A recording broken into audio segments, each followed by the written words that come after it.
Hello, genealogists. It's Craig, and this is Just Genealogy. And my caveat for the day is I do not represent the Board for Certification of Genealogists or the Association of Professional Genealogists. I only represent myself. So any opinions expressed during the course of this discussion are mine and mine alone. Today we're going to talk about element 2 of the genealogical proof standard. And you find the genealogical proof standard in chapter 1 of the Genealogical Standards manual.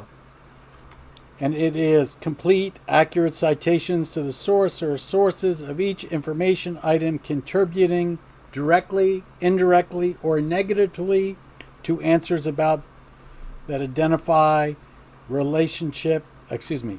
to answers about that identity, relationship, event, or situation. And it goes on to say, complete and accurate source citations demonstrates the research extent and source's quality. They enable others to replicate the steps taken to reach conclusion. Inability to replicate research casts doubt on its conclusion. So when we wander over to the book Mastering Genealogical Proof, Dr. Jones says, informative, left parens, quote, complete, comma, accurate, quote, right parens, citations to the sources of every information item contributing to the research question's answer. And he goes on to say that citations describe sources supporting the conclusion and show those sources qualities as providers of evidence. By showing the basis on which a conclusion rests, citations enable research consumers to see how trustworthy it is. So, what are the reasons for why we have source citation? Well, the first reason is people need to be able to replicate our work. Genealogy is an art and a science, although some might disagree with me. We use a research methodology to accomplish what we do. Everything that we do must be able to be replicated by someone else. That's how things stand scrutiny. That's how they stand the test of time. Your inability to provide sources basically means that you're just a person doing genealogy and you don't know what you're doing. Literally. How many times do we look at a genealogy that does not have any sources listed and just has answers to our questions, and how do we feel about it? Do we love it? Of course we don't. Do we trust it? Of course we don't.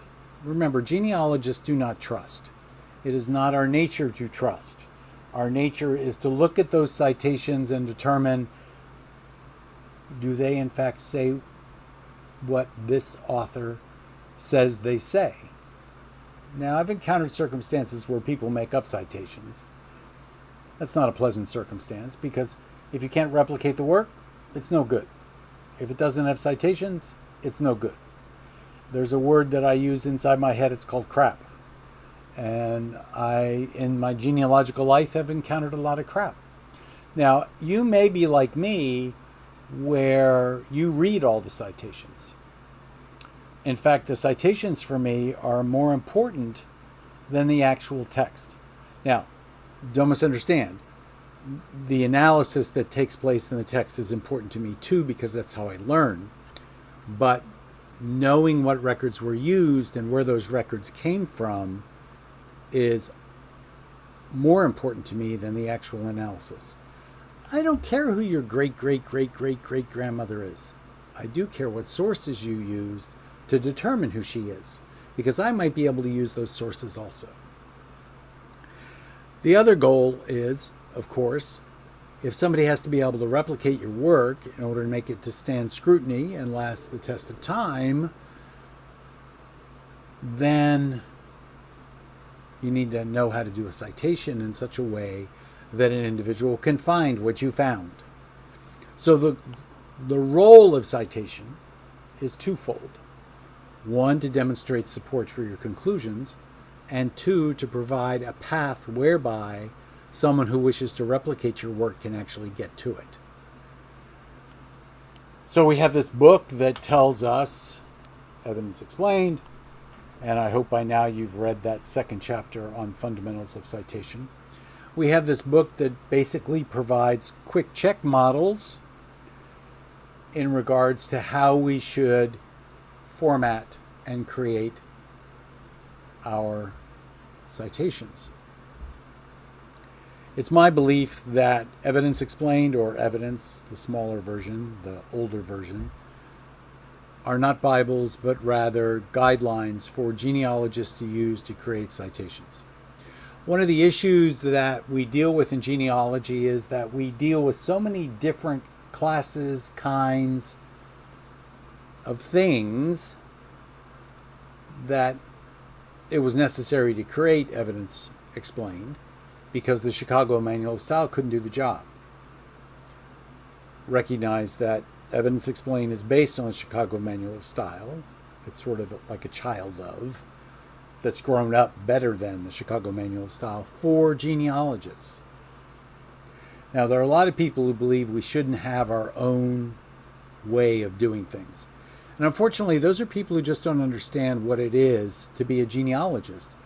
They are people who might possibly be doing genealogy or have limited experience in doing genealogy, or they might be something else like historians who don't relish dealing with genealogists because, after all, we only care about our family, sarcastically said.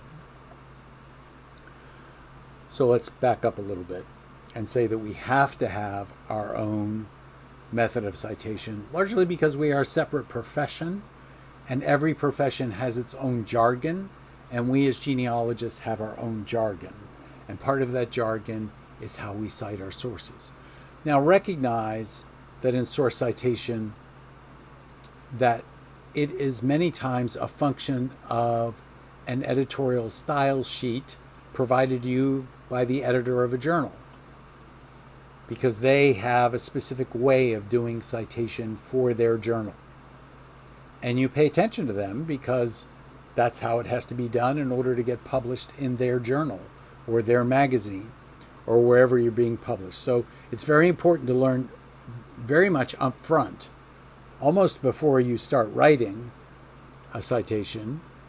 In fact, not almost, but almost before you start writing anything.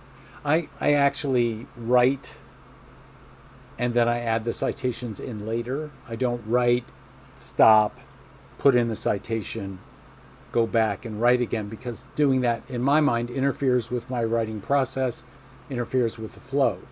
So I might just put an asterisk where I know I need a citation. And then in that place, I then go back and ensure that I have the correct citation for that and that everything will be copacetic. Now, what sometimes happens is I put an asterisk in a place where I don't have a citation, but I believe there should be one. So now I have to go find the record that somehow I've neglected, or one, never seen, or pulled this out of somewhere and I didn't document it properly, so now I have to go fix it.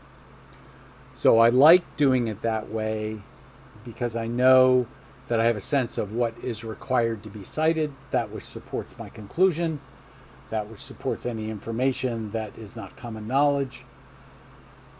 Someone asked me a question the other day about, well, what about if there's more citations than there is text? And my answer was, I don't care, because I'm more interested in the citations than I am the text, but that may be just me. And it also depends who you're writing for. If you're writing for family, that's one thing.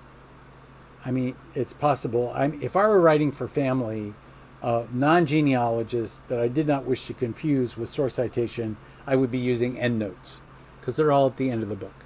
If I'm writing for genealogists, then I'm going to be using footnotes so that they can look right at the footnote when they see something.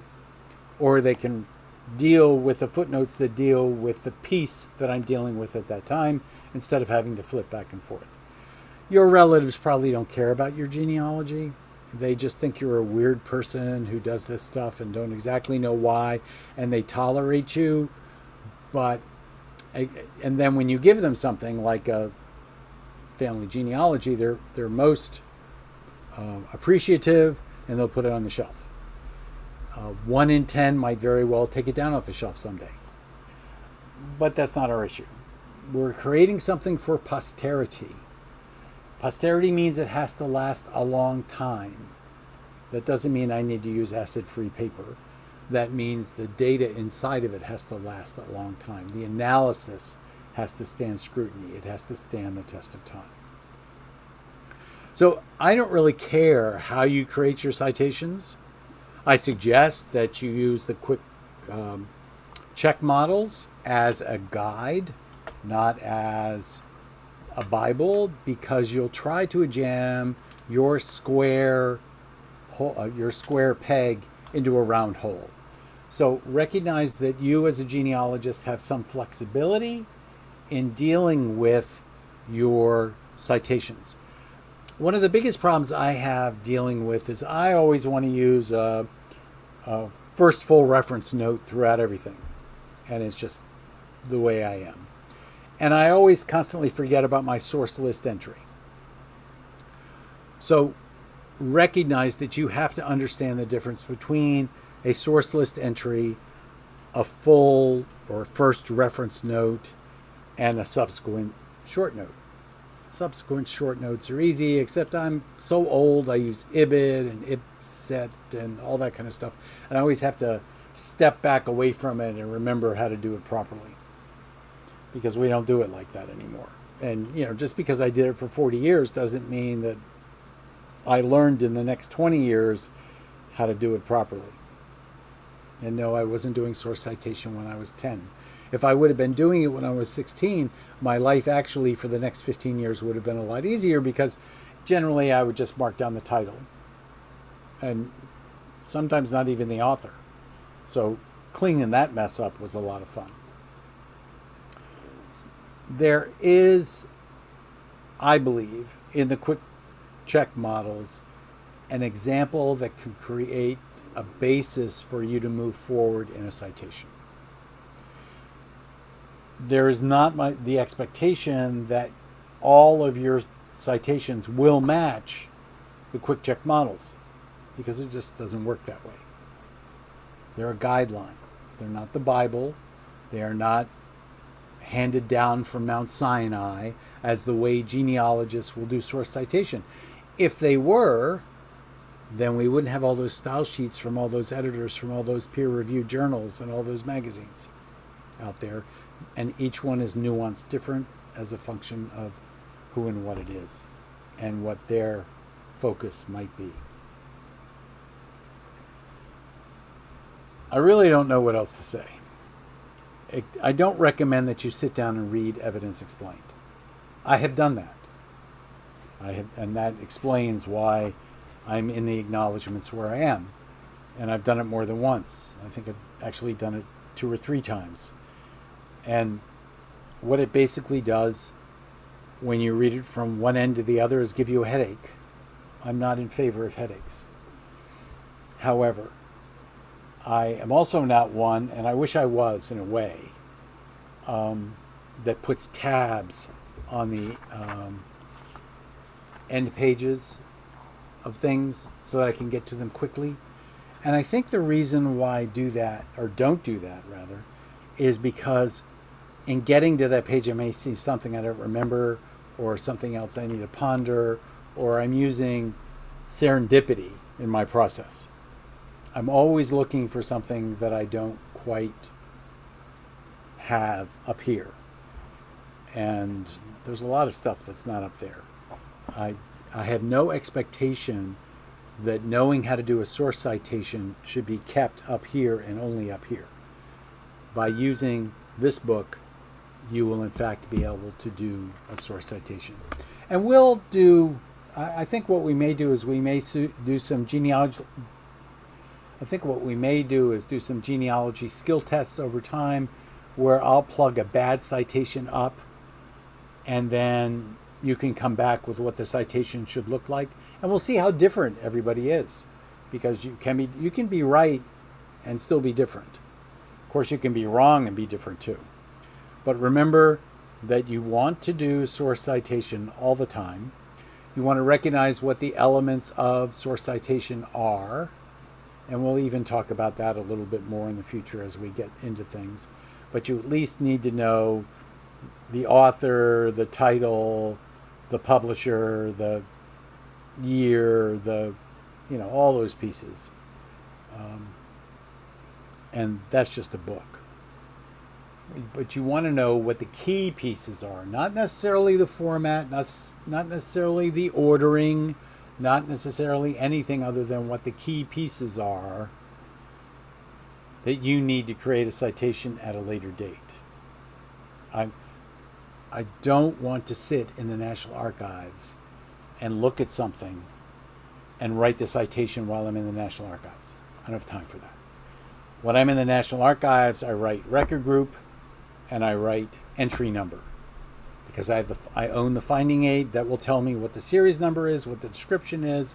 Everything that I need to know to fill out a proper citation is in two elements in something in the National Archives, which I spend most of my time: record group, entry number. Occasionally inventory or preliminary inventory number or whatever finding aid I'm using.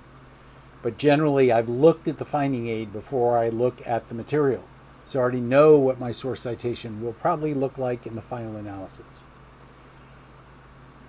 The same thing goes for, I'm not going to do that for things like pensions, or I'm going to use the information from the index card, not the information necessary. In other words, knowing that it's record group 15 and what entry it is doesn't help me.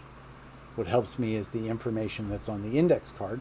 So I always will photocopy the index card or download it off of either Ancestry for the general index or Fold 3 for the organizational index before I even go and get the pension. So this has been Craig. This has been Just Genealogy. And today we dealt with the second element of the genealogical proof standard: the need to cite your sources so that people can see the quality of your sources, so they know where you got the information from, so that they too can go and look at that spot and look at the information to see if they interpret it the same way that you interpret it. Recognize that interpretation means you can have more than one opinion about something. So it's very possible that someone may look at your sources, look at the same material you looked at, and come to a different conclusion. That's called conflict. I love conflict. Let's get together and figure out how to resolve this conflict. Could it be that we're missing records because we didn't do an exhaustive search? Element number one. Could it be that they have done an exhaustive search and therefore you have come up short? Or could it be just the reverse? You've done the exhaustive search and they have come up short. I always worry about people who provide me information, and then when I say, well, what's your source for this? And they don't bother to give it to me, or they hem and they haw.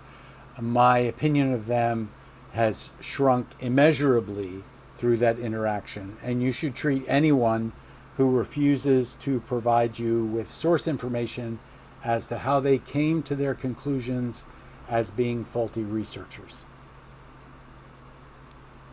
You need to do their work all over again, because their work will not stand the test of time because you cannot get to their source material. The whole purpose of the genealogical proof standard is to ensure that in the future you're not embarrassed because someone else comes up with a different answer. That's why we do exhaustive searches. That's why we do citation.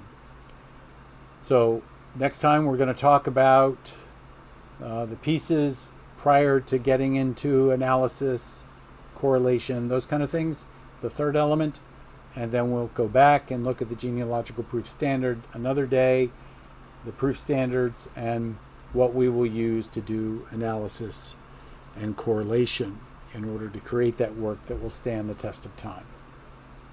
I've also decided that what we will do after we finish the genealogical proof standard, I think I'd already decided this, I may have shared it with you before, is we will start going through the genealogy standards and have a session on each element of the genealogical standard from the Craig Scott perspective, not from the perspective of the Board for Certification of Genealogists.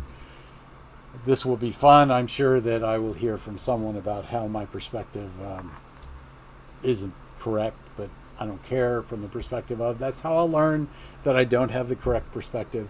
It isn't like it will be the first time that I've been told I don't have the correct perspective on something. We live, we learn every day. That's what our goal is as a genealogist, to learn about our ancestors every day and about other things too, so that we get better at doing that analysis, doing that correlation, writing citations, knowing what an exhaustive search actually consists of. So this is Craig, this is Just Genealogy, and another video is put to bed. Please subscribe, please tell your friends. I don't know what else to say. I feel like a broken record sometimes. So, I hope that you have enjoyed your day.